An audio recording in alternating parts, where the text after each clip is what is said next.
Huwag ka matakot, bata. Hindi kita sasaktan. Ako si Bagani. Nagmula ako sa puod ng aking ama si Mangubat. Ikaw ang anak ni Raha Mangubat? Kung ganun, isa kang Ginoo. Hindi mo kailangan gawin yan. Hindi ako marangal para pagbigyan mo ng ganyang paggalang. Dahil sa sandaling magpakita ako sa aking ama, ako ang pagmumul ng kahiyan niya. Bakit mo nasabi yan, Ginoo? Dahil nabigo akong paslang ng biyag na pinakawalan niya. Ang biyag na sana'y pagmumul ng aking unang bato. Ikaw, anong ginagawa mo rito? At ba't may patay dyan? Siya si Badu. Isa siyang uripon.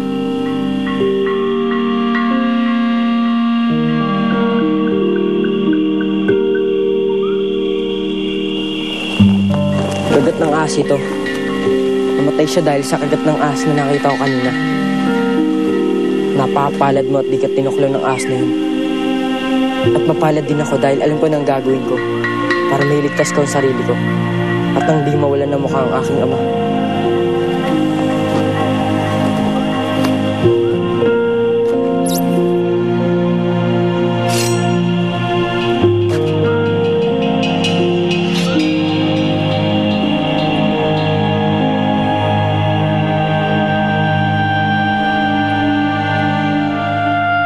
Bubuawi.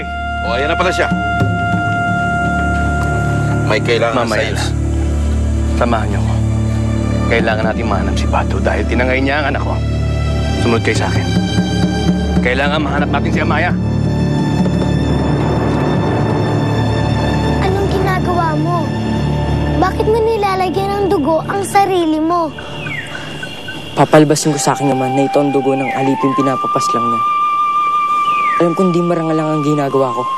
Ngunit di ko kayang patay ng biyag na yun. Ikaw, ano pang ginagawa mo rito?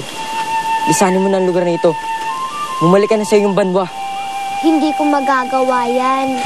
Dahil hindi ako maaring umapak sa lupa. Hindi ka maaring umapak sa lupa. Ibig sabihin, isa kang binukot? Galing ako sa banwa na ahop ng aking amang Datu. Si Datu Bugna. Si Dato Bugna. Narinig ko na ang pangalan niya. Nasasakupan siya ng aking ama. Paano kayo nakarating dito ng uripong na ito? At anong ginagawa ninyo dito sa gubat? Dinukot ako ni Badu. Hindi ko alam kung anong tangka niya. Nang nagkamalay kasi ako, patay na siya. Kung ganun, niligtas ka ng ahas na nakita ko kanina. Oo, iniligtas niya nga ako. At katakatakang hindi niya ako tinuklaw. Dahil dumating ako at itinaboy ko siya. Kaya malaki ang utang na loob mo sa akin. Kaya wag na wag mo sasabihin ang ginawa kong ito sa aking ama o kanino man. Kung hindi kita tutulungan makalis dito. Hindi, Ginoo. Hindi ko sasabihin na hindi ka naging marangal sa ginawa mong pagnanakaw sa dugo ng iba. Tumimik ka. Umasang ka sa akin. Akong bahala sa'yo. Salamat, Ginoo.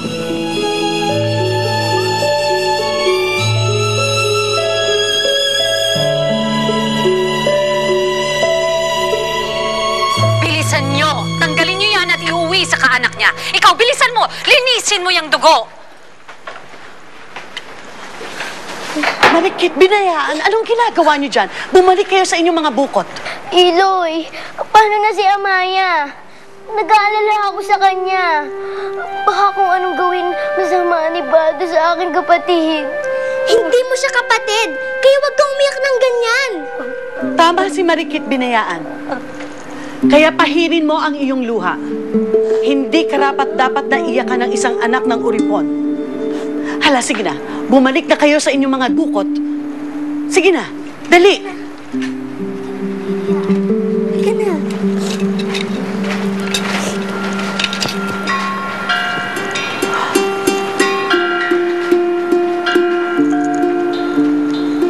Magtapat ka, Lamitan. Patid ko kung gaano ka kasuklam kay Amaya.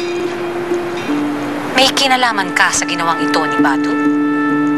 Huwag ka na magtanong, umbomantal.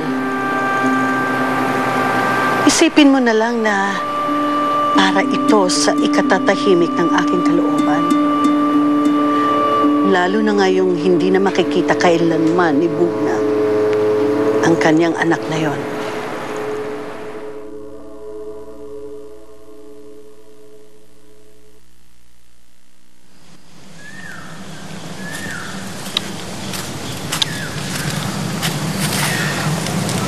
Raha, tirik na yung araw. Ibig sabihin kanina pa nasa loob ng gubat si Pagani. Nag-aalala rin ako para sa anak mo, Raha. Baka kung ano na nangyari sa kanya. Mabuti pa'y puntahan na namin siya.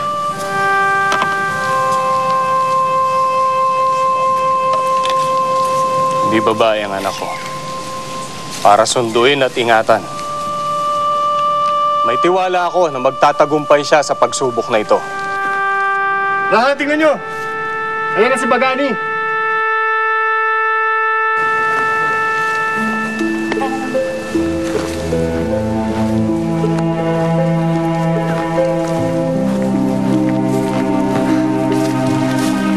Mabutit nandito ka na, Ginoo. May dugo ang iyong dibdib. Ang ibig sabihin ay... Magtagumpay ako, Songi. Tapas lang ko ang biyag na pinakawalan niyo. Sabi ko na sa inyo, hindi ako bibiguin ang aking tagapagmana.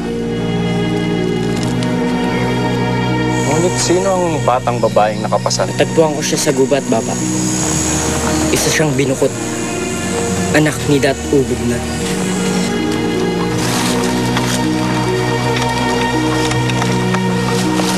Anak siya ni Dato Bugna.